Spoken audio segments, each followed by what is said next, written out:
This is why you should be careful doing private events as a stripper. I worked as a dancer for a few years. Most nights I worked at the club, but sometimes I did private events to make some extra money. I always took one of the bouncers that I knew from the club as my bodyguard and gave him a cut of what I made. I also only agreed to small events with a max of 10 to 15 people. One day a guy called me and booked me for a small birthday party for his brother. I explained the rules. No touching or grabbing, nothing sexual would be happening, and I only do what I'm comfortable with, to which he said he understood. I picked up my bouncer friend Tank and headed out to the event. When we arrived, we immediately noticed it was a huge party of at least 60 to 70 people, all of them being men. Tank asked me if I was still comfortable dancing for the party, and I agreed since we were already there. The group of men were really loud when I walked in, and they were extremely intoxicated, which was the first red flag. A few guys instantly started touching me, and Tank lightly pushed them away, telling them no touching and that the show hasn't started yet. While we were walking to the bathroom to change, another guy grabbed my butt. Tank pushed him off and started arguing with him. At this point, we should have left, and if I knew what was about to go down, we would have. Part 2 of why you should be careful doing private events as a stripper. I went to the bathroom to change into my dancing clothes and get ready. I could hear the guys asking where I was and getting hyped up. I went to the living room where I'd be performing and started dancing for the party. I got close to the birthday boy and a few guys started aggressively grabbing me in places they shouldn't. I looked over and saw Tank leaning over the couch, warning the guys to stop touching me. A few drunk guys came up to Tank, put their hands on his chest and pushed him back, telling him not to worry about me. I could tell things were about to go downhill fast. When the song finished, I told him I was going to change my outfit, grab Tank, and rush to the bathroom. Tank told me it was time to go and said we should sneak out through the open garage door. I quickly got dressed and we snuck into the garage. The guys instantly noticed we were leaving and pursued us. As we were running for the open garage door, it began to close on us. We were barely able to make it out. About 15 guys ran out after us and Tank told me to run to the car. As I was running, I looked back and saw Tank pull out a gun and tell them not to come any closer as he was backing up. Luckily, he was able to get to the car with me and we sped off. After this incident, I stopped doing private events. Story time of how I made my high school bully's dad my sugar daddy. Freshman year wasn't the best time for me. I wasn't the most popular or best looking girl at school. I was really shy and instead of trying to make friends and talk to people, I kept to myself. Most people let me do my own thing, but then there was a girl named Claire. I don't know what I ever did to this girl, but she made my life miserable every chance she got. Making fun of my looks and putting me down in front of others was almost a daily ritual for Claire. My mom didn't have a lot of money, so I couldn't afford the cool clothing brands and styles that were in. Claire would call me out for being poor and say I got all my clothes from Goodwill, all while laughing. One day at lunch, she smacked the tray out of my hands as I was passing by and food got all over me. This resulted in the whole cafeteria staring and laughing at me. Fast forward to the end of senior year and I had a major glow up. I was more confident, people started noticing me, and I had a lot of friends. I figured it was time to start dating, but I didn't really like anyone at school, so I downloaded a dating app. I matched with a handsome older guy who was looking for a sugar baby. I looked him up on Instagram to see more pictures and saw Claire in one of his photos. Upon further inspection, I discovered that this man was her recently divorced dad. I immediately messaged him. Part 2 of how I made my high school bully's dad my sugar daddy. I began chatting back and forth with Claire's dad through the dating app. He was twice my age, but he was handsome and given the circumstances, I had to give this my best shot. He told me he was looking for a beautiful girl to spoil and spend time with and made it very clear that he was interested in me. After talking for a few weeks, we set up our first date, which was dinner at a nice restaurant followed by shopping. I knew this man had money because I remember Claire being one of the rich girls at school, and I was right. He took me to the Louis store and let me pick out any bag I wanted. We kept talking and it was working out really nicely for me. He would send me money every week for makeup, to get my nails and hair done, or for whatever else I needed in between dates. One week he said he couldn't go on our usual Saturday night outing because his daughter was coming over for dinner. I was not going to waste this opportunity. I told him how much I was looking forward to seeing him and asked if I could join them. He was hesitant at first, but I eventually talked him into it. I'll never forget the look on Claire's face when I walked in and kissed her dad. I showed Claire the new purse that her dad had bought me and bragged about how well he's always treating me. She was fuming and stormed out shortly after. To this day, he's still my sugar daddy and Claire hates everything about it.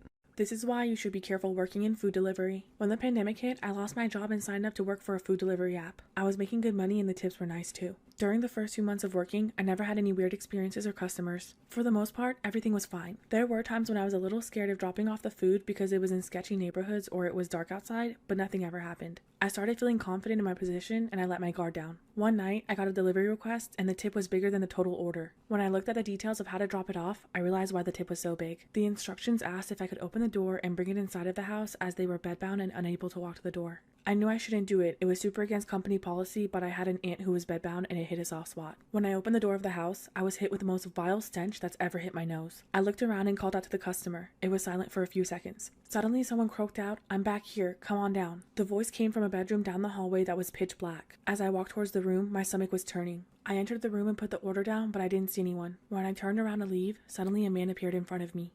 Part 2 of why you should be careful working in food delivery. This man was tall, wore glasses, and was balding. He was also fully functional from what I could tell. In this moment, I realized how badly I had messed up. I was cornered away from the doorway. He thanked me for dropping off his order. I politely replied, "You're welcome," and tried to step around him to leave. He took a step in the same direction at the same exact moment and asked me what I was up to for the rest of the night. My heart was pounding out of my chest, but I quickly replied that I had another order to drop off and that they were waiting, so I had to go. However, he didn't move. Somehow, I mustered up enough courage to step towards him and say, "Excuse me, I really have to go." His hand was on the door and I knew he was either going to let me go or shut it and attack me. He stared at me for a moment, then hesitated and stepped out of the way. I quickly slipped past him and made a beeline for the front door. As I twisted the doorknob, I heard his footsteps running towards me. I swiftly opened the door, slammed it behind me, and sprinted towards my car. I felt the adrenaline rushing through my veins. I looked back to see if he was running after me, but he was just standing in the doorway, watching me run away with a smirk on his face. I never should have gone inside for a delivery, and I never will again.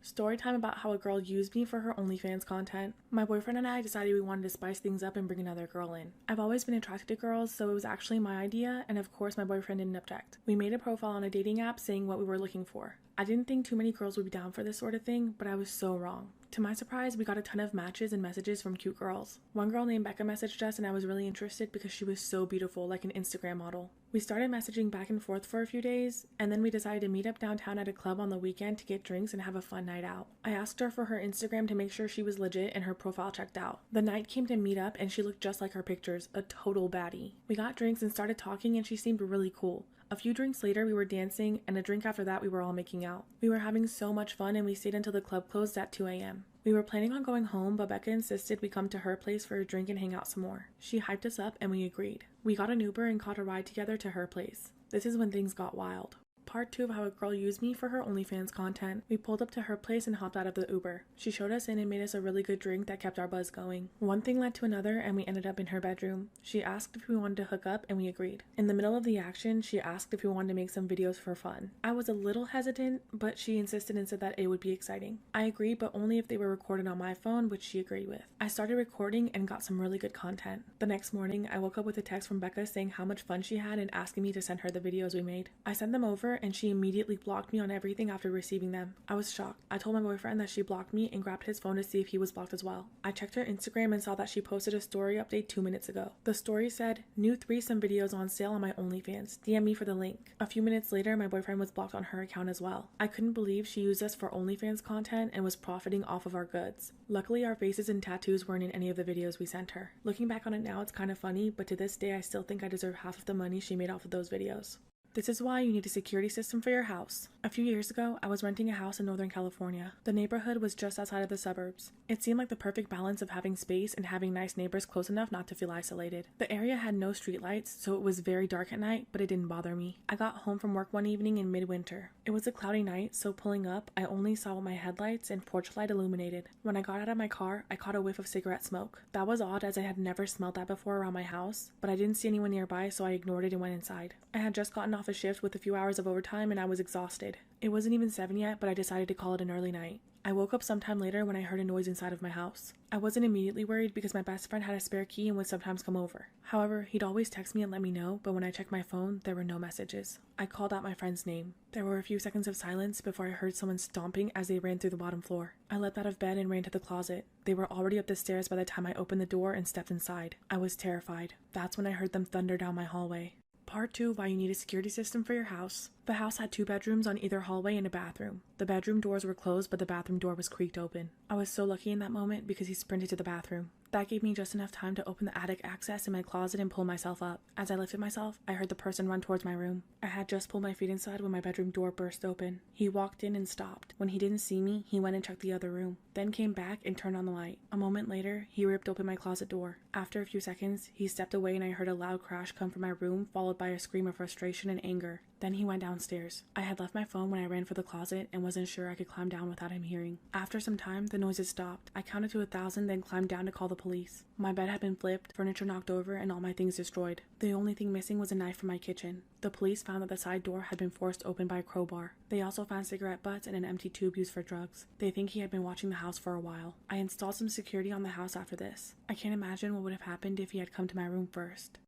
This is how I found out my childhood best friend was a ghost. I grew up with a girl named Katie Wells. I lived on a farm, and Katie lived with an old woman named Irene in the next house over. Katie and Irene weren't related, but whenever I asked Katie about her, she would just change the subject. It seemed like they never got along because they never talked to each other. Katie seemed really sheltered, and I thought it was because Irene wouldn't let her do much. Whenever I would talk about boys, or a new celebrity crush I had, or even a new popular TV show, she never knew what I was referring to. A while later, my mom ended up quitting her job and working from home, so she didn't take me to Katie's house to have Irene watch me anymore. I remember wanting to go over to see Katie, and I asked my mom a few times, but she always said no. I eventually made new friends, and me and Katie grew apart. A couple years went by, and I started to realize I never saw Katie around anymore. She used to talk about her dad, Pat, a lot, so I assumed she went to live with him. I saw Irene outside one day, and I asked her how Katie was doing and where she'd been. However, she just looked at me like I was crazy. She told me that she had no idea who Katie was and that no one has ever lived with her. I told Irene about how we used to play together at her house, and she gave me a weird look and asked me if I was feeling okay. This is when things got strange. Part 2 of how I found out my childhood best friend was a ghost. The more details I told Irene about Katie, the more she looked at me like I was mental. She assured me it was just me and her in the house when my mom would drop me off. I was shocked. I went home and asked my mom about Katie, and she gave me the same confused look Irene just gave me and told me she didn't know what I was talking about. I couldn't believe it. How was I the only one who remembered her? I was starting to think I was going insane. It even crossed my mind that maybe Katie was an imaginary friend that I made up when I was little. However, I vividly remember playing with her every time I went over. I thought about it for days and I couldn't get it out of my head. The mystery kept me up at night, and I even